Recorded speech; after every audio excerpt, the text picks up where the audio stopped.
शिवाजीराजे सायंकाळी आपल्या सहकाऱ्यांबरोबर पाय मोकळे करून मिर्झा राजांच्या डेऱ्यात आले.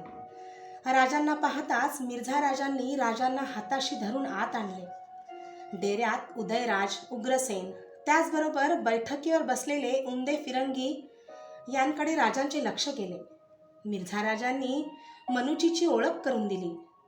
मनुचीच्या अभिवादनाचा स्वीकार करून राजे म्हणाले, आपल्या तोफखान्याचे हेच प्रमुख ना? मिर्झा राजे आश्चर्याने उद्गारले, आपल्याला तेही माहीत आहे? राजे नुसते हसले. मिर्झा राजांनी सांगितले, आमचे मनुची नुसते तोफखान्यात हुशार नाहीत, ते बुद्धिबळही चांगले जाणतात. राजांनी हसून मनुचीकडे पाहिले.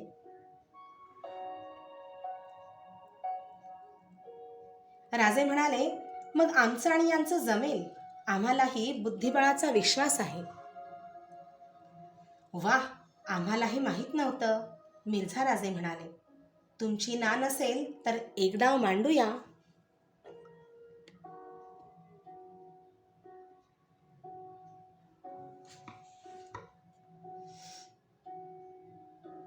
काही हरकत नाही, पण तहाच्या राजांना पुढे बोलू न देता मिर्झा राजे म्हणाले, ते होऊन जाईल.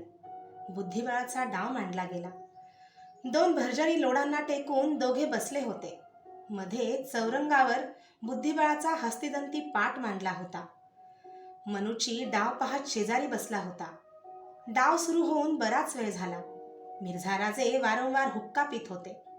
साऱ्या डेऱ्यात शांतता पसरली होती. समया प्रज्वलित झाल्या होत्या. राजांची सरशी स्पष्ट दिसू लागली. मिर्झा राजे अस्वस्थ बनले आणि राजांनी मिर्झा राजांना शह दिला. मनुची हसला. मिर्झा राजांची मनुचीकडे पाहिले. मनुचीने खांदे उडवले. मिर्झा राजे विचार करीत होते. शह सुटण्याची शक्यता दिसत नव्हती. मिर्झा राजांनी हुक्क्याची नळी फेकली. ते म्हणाले, राजे, आपकी जीत.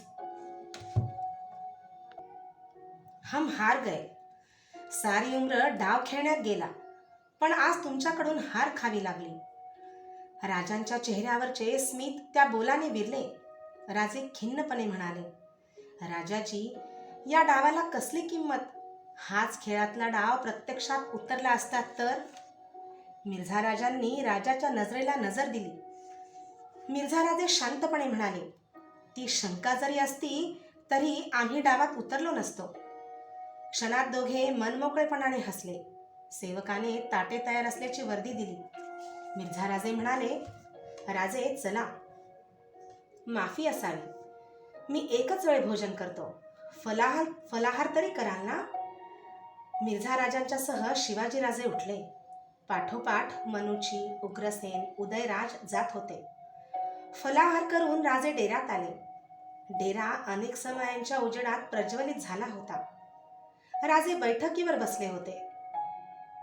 हिरोजी, आनंदराव शेजारी उभे होते. घाटाघाटींसाठी बोलावण्याची राजे वाट पाहत होते आणि पंतांनी वर्दी आणली. उदयराज मुन्शी आणि सूरजसिंग कछवाह येत आहेत. दोघे आत आले. मुजरे झाले. राजांनी विचारले, चलायचं? कुठं? उदयराजांनी विचारलं. वाटाघाटीला. त्याचसाठी आम्ही आलो. मिर्झा राजांनी तहाचा मसुदा तयार करायला आम्हाला पाठवलं आहे. आणि मिर्झा राजे, ते हजर राहणार नाहीत? राजे विचारात पडले. त्यांनी निर्णय केला. ठीक आहे, आपण बोलू. तहाची बोलणी सुरू झाली. उदयराजांनी आपली मागणी मांडली. राजे ती ऐकून चकित झाले. राजांनी खूप विनवणी केली. राजांच्या विनंतीनुसार कछवाह मिर्झा राजांच्या डेऱ्यात खेपा घालीत होता. पण मिर्झा राजे मागणीतला 1 किल्ला अथवा 1 सुरती रुपया सुद्धा कमी करायला तयार नव्हते. राजे पुरे सापडले होते. अखेर राजांनी तह मान्य केला. राजांनी आपले 23 किल्ले व त्याबरोबरचा 4 लक्ष होनांचा मुलूख बादशहाच्या पदरात टाकला. राजांच्या ताब्यात अवघे 12 किल्ले आणि लाख होनांचा मुलूख राहिला. ज्याचा वसूल नाही असा तळकोकणचा मुलूख राजांच्या ताब्यात राहिला. राजांच्याकडे राहिलेल्या मुलुखातून राज्याचा खर्चही भागणे कठीण होते. राज्यविस्तारासाठी राजांनी आदिलशाहीचा बालाघाटाखालील 9 लाख होण्यांचा मुलूक जिंकण्याची तयारी दाखवली. ती अट मान्य झाली, पण त्यासाठी मिर्झा राजांनी 40 लाखांची खंडणी राजांवर लादली. वार्षिक 3 लाखांचे हप्ते ठरले. उदयराजांनी मुद्द्याला हात घातला. त्यांनी विचारले, राजे, आपल्या चाकरीचं काय? ज्या प्रश्नाला राजे भीत होते तोच प्रश्न उपस्थित झाला होता. एका स्वतंत्र राज्याचे स्वप्न पाहणाऱ्या राजाने बादशहाची नोकरी करायचे? गरुडाने कावळ्याशी मैत्री करण्यासारखे ते होते. राजे म्हणाले, उदयराज, मी सारं मान्य केलं, पण एवढी अट तुम्ही घालू नका. बादशहांची चाकरी करणं तुम्ही अमान्य करता असं का आम्ही समजायचं? गैरसमज होतो. राजे गडबडीने म्हणाले, आजवर मी बादशहाशी हवा तसा वागलो. लायकी नसताना त्यांना विरोध केला. मी एक राजपूत आहे. कोणत्या तोंडानं मी शहेनशहांच्या तोंडासमोर जाऊ? त्यांनी गुन्ह्यांची माफी केली हा त्यांचा मोठेपणा. मी पापी आहे. माझ्यापेक्षा माझ्या मुलाला बादशहांनी 5,000 द्यावी. माझा मुलगा बादशहांच्या सेवेत अधिक शोभेल. यापुढं मी बेईमानी करणार नाही. बादशहांच्यासाठी ते सांगतील ती कामगिरी मी करीन. त्यातच मला धन्यता वाटेल. माझ्यासारख्या गुन्हेगाराला मनसब नको, चाकरीही नको. उदयराजांनी ते मान्य केले. नकळत राजांनी निश्वास सोडला. उत्तर रात्री वाटाघाटी संपल्या. सूर्योदयाला राजे जागे झाले. स्नान आटोपून ते मिर्झा राजांना भेटायला गेले. मिर्झा राजांनी त्यांचे आनंदाने स्वागत केले. मिर्झा राजे म्हणाले, राजे, समजूतदारपणे तुम्ही तह मान्य केलात. हमारी मुबारकबादी कबूल फरमाना. राजाजी, तह फार कडक झाला. गुन्ह्याच्या मानानं कमीच, ते मी जाणतो. राजे, तह कागदावर होऊन चालत नाही. त्याची अंमलबजावणी व्हावी लागते. मला मंजूर आहे. तह झाला तरी मिर्झा राजे एका चिंतेत होते. तह आपल्याला न विचारता झाला असे वाटून दिलेर खान नाराज होणे स्वाभाविक होते. मिर्झा राजांना ते नको होते. मिर्झा राजांनी राजांना दिलेर खानाला भेटण्याची आज्ञा केली. शिवाजीराजे म्हणाले, राजा साहब, तह आपल्याशी झाला, दिलेर खानांना भेटायची मला जरुरी. राजे, तुम्ही शरणागती स्वीकारता आहात. जरा सबुरीनं घ्या. दिलेर खान फामिंदा आहे. बादशहाच्या मेहरबानीचा आहे. भीती बाळगू नका. राजे हसले. म्हणाले, भीती आणि दिलेर खानाची? राजाजी, मीही शिवाजी आहे. तुमची आज्ञा म्हणून जातो, भेटतो, पण मला सन्मानानं पाठवा. मतलब आपण मला जरी खिल्लत द्यावी. तुम्ही सन्मानानं मला वागवलं तर दिलेर खान माझा उपमर्द करू धजणार नाही. शरणागताला जरी खिलत नसते राजे. त्या बोलांनी राजे कळवळले. त्यांचा द्वेष उफाळला. मग दुसरी जबाबदारी माझ्यावर टाकू नका. कसली जबाबदारी? राजाजी, तुम्ही वडील आहात, राजपूत आहात. तुमचे बोल मी ऐकू शकतो, पण तो दिलेर खान काही वाकडा वागेल तर त्याची इज्जत ठेवणं मला कठीण जाईल. तसं घडून तुम्हाला कमीपणा येऊ नये म्हणून जरी खिलत मागितली. ज्या शिवाजीनं आजवर अनेकांच्या खिलती छिनावून घेतल्या तो शिवाजी खिलत मागेल कशाला? मिर्झा राजे एकदम पुढे झाले. त्यांनी राजांचे दोन्ही खांदे धरले. गहीवरून ते म्हणाले, राजासाहेब, कसल्या दुर्दैवी परिस्थितीत आपण भेटतो आहोत. तुमच्या प्रत्येक बोलानं आमचं मन उचंबळून येतं. कितीही कठोर व्हायचं ठरवलं तरी तुमच्या शब्दांनी आमचं मन विरघळून जातं. मिर्झा राजांनी राजांना खिलत दिली. राजा रायसिंहाबरोबर 2 प्रहरी शिवाजीराजे चांदीच्या हौद्यात बसून हत्तीवरून दिलेर खानाला भेटायला पुरंदरवर गेले. शिवाजीराजा भेटायला येतो याचा दिलेर खानाला अभिमान वाटला. त्याने राजांचे स्वागत केले. तहाचे कौतुक केले. भारी तलवार राजांना नजर केली. राजे दिलेर खानाला भेटून माघारी आले. रात्री मिर्झा राजांचा डेरा विशेष सजवला होता. रुजाम्याच्या गालिछांची बैठक अंथरली होती. मिर्झा राजांनी राजांचे स्वागत केले. दोघे बैठकीवर बसले. राजांची माणसे रायसिंग, कछवाह, मुन्शी, दाऊद खान ही मंडळी आपापल्या आसनांवर बसली होती. मिर्झा राजांनी सांगितले, राजे, तहाच्या यशाप्रित्यर्थ आज आम्ही आपल्याला राजपूत गाणं ऐकवणार आहोत.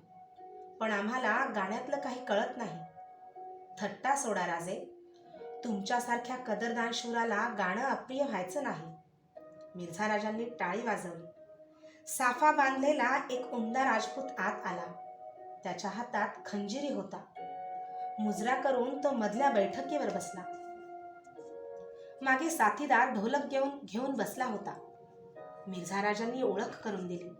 राजे, हा आमचा हिरा सिंग. आवाज पहाडी आणि भावपूर्ण आहे. हिरा सिंग, राजेसाहेबांचा दिल खुश होईल असं गीत गा. बसल्या जागेवरून हिरा सिंगाने मान तुकवली. खंजिरीचा नाद उठला आणि हिरा सिंग गाऊ लागला. केसरिया बालम आओ जी, पधारो म्हारे देश. साजन साजन मैं करूं और साजन जीव जड़ी, साजन फूल गुलाब रा और सूंघू घड़ी घड़ी. साजन जाता कह गया और कर गया कौल अनेक. गिनता गिनता गीस गई म्हारी अंगलियों री रेख.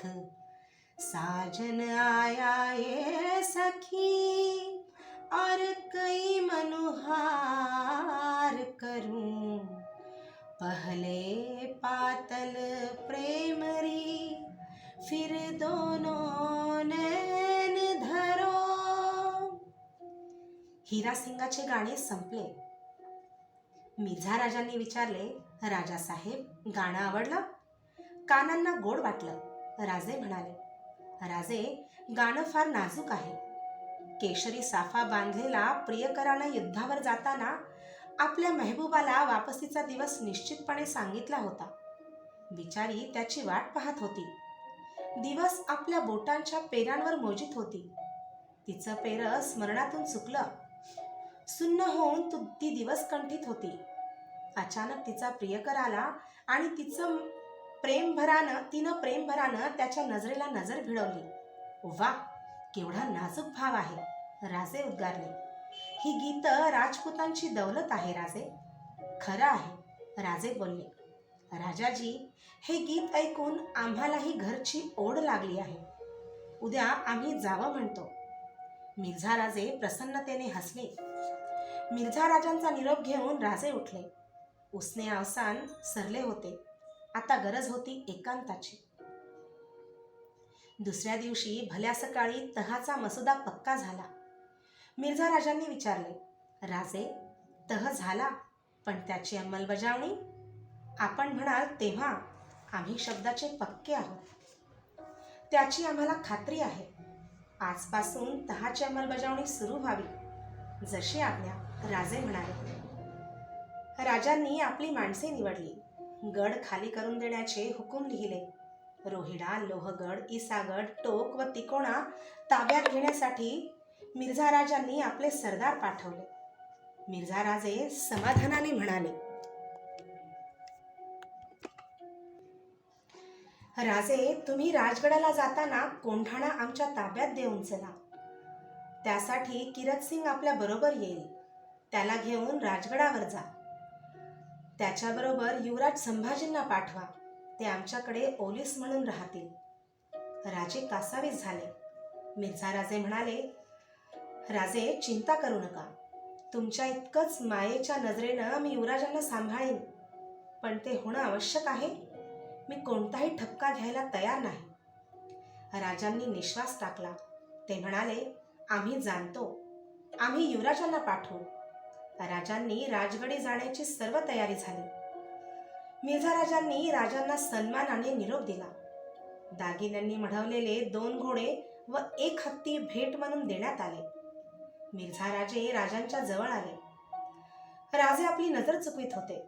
मिर्झा राजे म्हणाले, राजासाहेब, माझ्यावर भरोसा ठेवा, सर्व ठीक होऊन जाईल.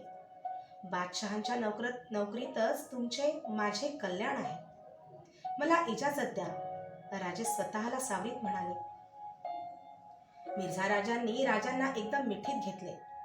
आवरून धरलेले अश्रू दोघांच्याही डोळ्यातून निखळले. मिठीतून दूर होताच मिर्झा राजे गहिवरून म्हणाले, राजे, पुसा ते डोळे. मनाला फार लावून घेऊ नका. मी खलिते पाठवले आहेत. बादशहांची मेहर नजर येईल. सांभाळून राहा. दाऊद खानांच्या डेऱ्यात आपल्याला निरोपाचे विडे देण्यात येतील. त्यांचा स्वीकार करून तुम्ही चला. विडे देण्याचा समारंभ दाऊद खानाच्या डेऱ्यात पार पडला. राजे पालखीत बसले. पालखी उचलली गेली. राजांच्या अश्वदळाबरोबर उग्रसेन कछवाह व किरत सिंग आपल्या दळासह जात होते. आकाश ढगांनी भरून आले होते. भर 2 प्रहरी गारवा भासत होता. पावसाला अद्याप सुरुवात झाली नव्हती. राजांची पालखी भरभर जात होती. 2 प्रहर टळण्याच्या सुमारास कोंढाणा नजीक आला. पालखीतून राजांना कोंढाण्याचे दर्शन घडत होते. राजे स्थिर नजरेने कोंढाणा पाहत होते. कोंढाण्यावरचे भगवे निशाण नजरेत सामावून घेण्याचा प्रयत्न करीत होते. कोंढाणा म्हणजे कोकणाचा दरवाजा, मुक्याची जागा. याच कोंढाण्याने महाराज साहेबांची सुटका केली होती. यानेच जसवंत सिंगाला मावळी सामर्थ्याची दहशत घातली होती. राजांचा आवडता कोंढाणा आपल्या हातांनी राजे मोगलांच्या हवाली करणार होते. राजे त्या विचाराने बेचैन बनले. राजांना कोंढाण्याकडे पाहावेना. त्यांनी डोळे मिटून घेतले. नगाऱ्याच्या आवाजाने राजे भानावर आले. राजांच्या आगमनाची वार्ता सांगण्यासाठी प्रथम दरवाजातील नगारा दुमदुमत होता. प्रत्येक दरवाजावरील नौबतीचा स्वीकार करीत पालखी गडावर पोहोचली. राजे पालखीतून बाहेर आले. नेताजी, मोरोपंत वगैरे मंडळी राजांना सामोरी आली. मुजऱ्याचा स्वीकार करून काही न बोलता राजे वाड्यात गेले. कोंढाण्याकडे मंडळी राजांच्या बरोबर आलेल्या हिरोजी, निराजी, आनंदराव, नागोजी फरजंद या मंडळीच्या भोवती गोळा होऊन कुजबुजत होती. राजे आतल्या चौकात आले. दाराशी सोयराबाई उभ्या होत्या. राजे दरवाजाजवळ गेले. त्यांनी सोयराबाईंना विचारले, मासाहेब कुठं आहेत? महालात आपली वाट पाहत आहेत, सोयराबाईंनी सांगितले. राजे आत पाऊल टाकणार तोच सोयराबाईंच्या मागे उभी असलेली मनोहारी म्हणाली, पाय धुतले नाही. राजे थबकले. मनोहारीकडे पाहत ते म्हणाले, ध्यानी आलं नाही. तू म्हणतेस म्हणून पाय धुतो, पण पाय धुवून आता स्वच्छ व्हायचे नाही. राजे माघारी वळले आणि पाय धुवून वर आले. मनोहारीने गडबडीने रुमालाने पाय टिपले. मनोहारी पाय पुशीत असताना राजांनी सोयराबाईंना विचारले, मासाहेबांची तब्येत? बरी आहे, पण सकाळपासून आपल्या वाटेकडे डोळे लावून बसल्यात. आम्ही तिकडेच जातो, तुम्ही सर्व आवरा. आज आपण राजगडाला जाणार आहोत. आजच्या आज? हो. राजे थांबले नाहीत, ते चालू लागले. राजांनी मासाहेबांचे पाय शिवले. आशीर्वादासाठी जिजाबाईंचे ओठ थरथरले. जिजाबाईंनी विचारले, तह ठरला? हो. काय ठरलं? राजांनी श्वास घेतला. चेहरा कठोर बनला. राजे म्हणाले, ठरायचं काय? शरणागताच्या हातात असतं का? मिर्झा राजांनी काही बाकी ठेवलं नाही. आमच्या राज्याचे 23 गड 4 लक्ष होण्याच्या मुलखासह मोगलांना द्यावे लागले. त्यात हा कोंढाणा देखील आहे. आमच्याजवळ राजगड रायरी धरून अवघे 12 गड आणि 1 लाखाचा मुलूख राहिला. राजे खिन्नपणे हसले. आदिलशाहीचा मुलूख काबीज करण्याची विनंती केली तर उद्या काबीज करायच्या मुलुखासाठी 40 लाखांची खंडणी आमच्यावर लादली गेली. आपल्या बाजूनं काहीच का झालं नाही? झालं तर आम्ही स्वतः बादशहाच्या नोकरीतून सुटलो. आमचे युवराज बादशहांचे नोकर झाले. त्यांना 50,000 मनसब येईल. हा काय थोडा मान झाला? शोभा, ऐका मासाहेब, तह पुरा पाळला जाईपर्यंत संभाजीराजे मिर्झा राजांच्याकडे ओलीस म्हणून राहतील. राजे? त्याला इलाज नव्हता. मिर्झा राजे जयसिंगासारखा मुरब्बी राजकारणी आम्ही पाहिला नाही. त्यांची ही पद्धतच आहे. रामनगर, पेठ व चोथिया यांच्या राजांची मुलं अशीच ओलीस ठेवून घेतलेली आम्ही पाहिली आहे. राजे, काय झाले हे? काय राहिलं? जिजाबाई कळवळल्या. राहिलाय फक्त संयम.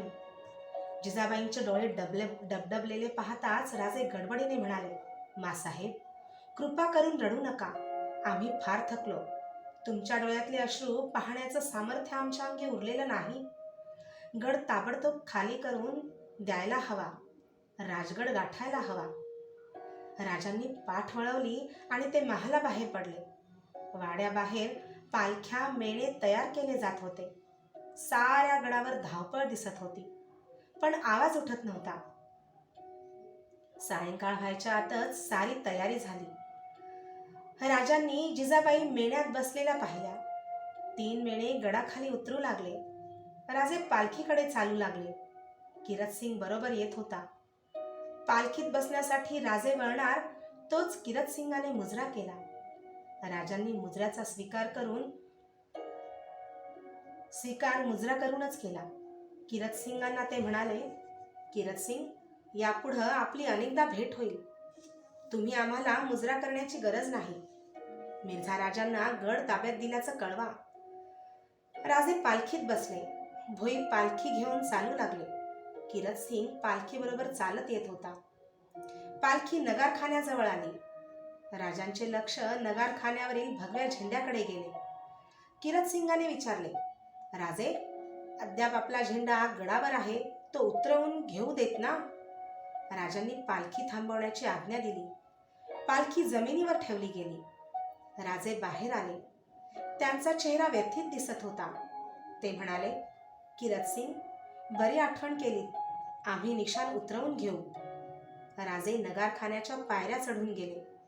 झेंडा वाऱ्यावर फडकत होता. अश्रुपूर्ण नजरेने राजांनी झेंड्याला मुजरा केला आणि काढणी सोडली. झेंडा सरसरत खाली आला. राजांनी झेंडा सोडला. त्याची नीट घडी करून आपल्या अंगरख्यात खोवली. राजे वळले. किरतसिंग खाली मान घालून उभा होता. राजांनी पटकन अश्रू पुसले आणि झरझर पायऱ्या उतरून ते खाली गेले. पालखीत बसताच पालखी चालू लागली. राजे पालखीच्या गोंड्याला धरून बसले होते. नजर खाली वळली होती. थोडी रात्र झाली आणि राजे राजगडावर पोहोचले. मेणे पुढे पोहोचले होते. राजे राजवाड्यातल्या दाराशी पायउतार झाले. पायांवर पाणी घेऊन राजे आत गेले. आतल्या चौकातल्या दरवाजापाशी राजांचे पाय थबकले. दाराशी पुतळाबाई ओवाळण्याचे साहित्य घेऊन उभ्या होत्या. पुतळाबाईंच्या हातातल्या तबकाकडे पाहून राजांनी विचारले, मासाहेब भेटल्या नाहीत? नाही. पुतळाबाई चकित होऊन म्हणाल्या, तुमच्या पुढंच त्या आल्या. तब्येत बरी नाही म्हणून महाली गेल्या. पुतळाबाई तबक घेऊन पाऊलभर पुढे सरकल्या. ते पाहताच राजे म्हणाले, थांबावं राणीसाहेब.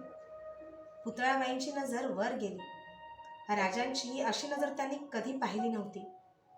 पुतळाबाईंच्या हातीचे तबक कापू लागले.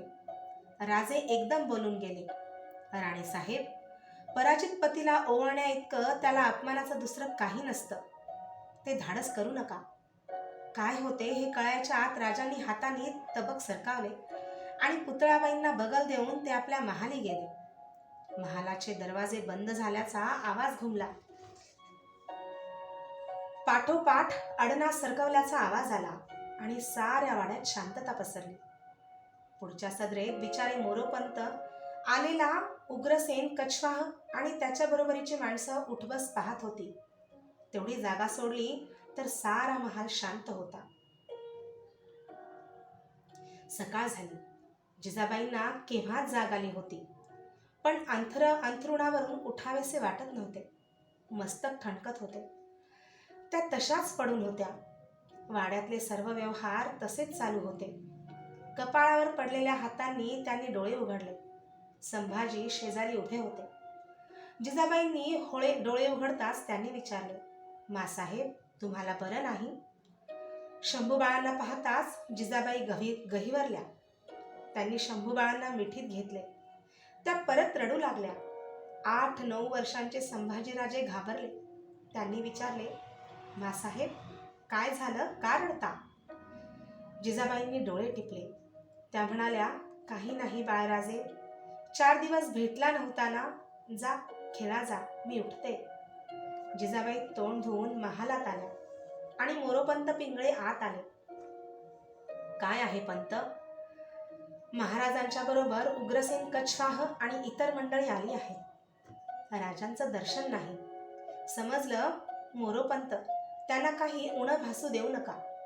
तुम्हीच पुढं होऊन सर्व करून घ्या. जी. दिवस वाढत होता. मध्यान्नीचा समय टळला. पुतळाबाईच्या पाठोपाठ मनोहारी जिजाबाईचे ताट घेऊन महालात आली. पाहताच जिजाबाई म्हणाल्या, मुली, मला भूक नाही, तब्येतही बरी नाही. पुतळाबाईंनी एकदम डोळ्यांना पदर लावला. जिजाबाई एकदम घाबरून म्हणाल्या, काय झालं पुतळा? खरंच? मासाहेब, आम्ही काय करावं? पुतळाबाई म्हणाल्या, अद्याप महालाचे दरवाजे उघडले नाही. कोणाच्या घशात घास उतरत नाही. कोणी काही बोलत नाही, सांगत नाही. कालपासून